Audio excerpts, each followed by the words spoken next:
Hey guys, okay, it's very fitting that today's topic is a great analogy between how God disciplines us and how we discipline our children. So, the funny thing is that when I first was starting this book, Discipline, I was speaking to my in laws about it because they were here with baby Scotty. And my father in law said, I'm whispering, by the way, because my newborn is asleep on her boppy pillow. Now she's talking. Anyways, I might have to get her. I'll be quiet. I'll be quiet. How are you guys? Happy day 14, right? Anyways, this is the last chapter of our book. And my father-in-law said, isn't it ironic that the word discipline is used for opposite things? And I was like, what do you mean? He said, because if you do what you're supposed to do, it's discipline. But if you do what you're not supposed to do, you are disciplined. You know what I'm saying? Like, you're disciplined by maybe a parent if you are doing something you're not supposed to do. But if you're doing what you're supposed to be doing, you have discipline. So I found it stuck out to me, and I was like, I never really thought about it that way before. But the last chapter of this book actually addresses that concept, because it says, is discipline punishment? Like, we are supposed to have discipline, but what does it mean for God to discipline us? Is he punishing us for disobeying? Like, is that the kind of God that we serve? But if you think about it in the way that, just as I would not allow my son or daughter to take action outside of the realm of what's safe. I want them to be able to trust me, that I know what's best for them. I want my family, I want my kids to know that in my actions of redirecting them, it's out of love, because I know in my 32 years of life, but more than them. Like, I know more than my son. I know more than my daughter. I know that I want them to have a full, whole life. And sometimes that means that I have to restrict them from doing certain things, or I have to strongly encourage them to take action. And if they don't, there's consequences, right? Same thing is for God, but he loves us abundantly more than we can ever fathom. But he does offer a sense of discipline in our lives. And if you look at 1 Corinthians 11:32, it says here, when we do fall under the Lord's judgment, he's disciplining us to save us from being condemned with the rest of the world. Okay? So it's like when you discipline your children, it says here, I love the way that she explains it. She's just a great author. I love the way that she words things. Sometimes I have to read it like 400 times to like really grasp her depth, but I really like it. Okay, so it says here, the same boy or girl eagerly consent to the suggestion of story or popcorn. My kids would love the fact that, like, if I said, hey, we're going to have a movie and popcorn night, but they are so eager to not pick up their toys and not eat broccoli. So as parents, we are called, our purpose is that we are trying to help them create ultimate happiness and wholeness, right?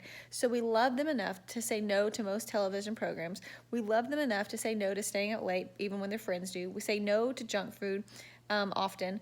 We love them enough to require an hour of solitude and quiet for each child in the afternoon. We love them enough to stand by when their children need to learn things instead of just doing everything for them. God does that to us, right? Instead of answering all of our prayers immediately, he says, wait. I know what's better for you. I know what's best for you. And then, we need that same level of trust in God as we want our kids to trust us. I get so frustrated watching my children make mistake after mistake. Bad choice after bad choice. If you guys have followed me for a bit, you might know that my oldest son has some invisible special needs, and so he has sensory processing disorder as well as struggling with ADHD, which is a real thing. It's a real big struggle for our family, and it consumes a lot of my mom's heart, because I see him trying and I see him struggling, but I also see him being quite defiant. And so just how I beg in my heart for Leland to just do what's right.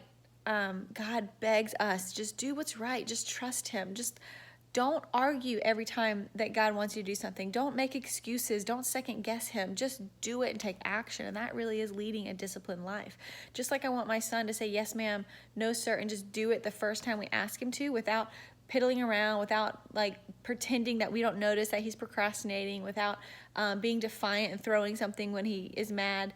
I can't imagine what God feels about me and my act of disobedience. If I'm fighting something I'm supposed to be doing, if I am consistently, time and time again, doing things that are not disciplined, if I am not having a disciplined body, not having a disciplined mind, not understanding my place and my role so I don't honor others, I feel entitled.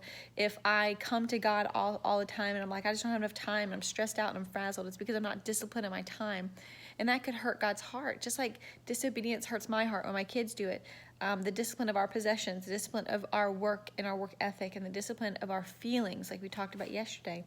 All of it, like we can honor God by having that discipline, just like our kids honor us and trust us and please us when they obey and when they are growing up to be bright young men and women who love us, respect us, and honestly do what we say without arguing, without fussing, without harming somebody else, without arguing with their brother, without being divisive in their classrooms, without being disrespectful to their teachers. Like, these are all expectations that I have of my kids, but how much more of an expectation does God have for me, because he created me from the dust of the earth. Like, he created me in his image, and he has this grand plan for me. He has adopted me as his daughter, and that is such a privilege that my response in love should be action, and that action is obedience, and that obedience is because I have discipline in my life in all those different areas. So I hope that made sense to you guys. I hope that these past 3 weeks have blessed you as it has blessed me. I have learned a lot, and honestly, I just think that this is the second time I've read this book, but every chapter I'm like, I can't wait to read it again. I can't wait to read it again. So I might make it like a once a year thing, or once every 6 months, I just pick up this book and read it, because I need constant reminders of my place in God's kingdom, my place under him, to obey him and to just do his orders, to show up for duty every single day without griping, fussing, or expecting anything in return, because that's truly just my act of obedience.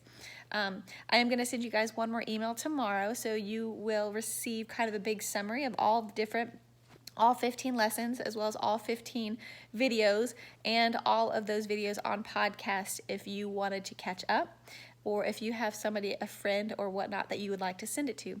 But I love you guys. I appreciate you guys, and I'll see you tomorrow.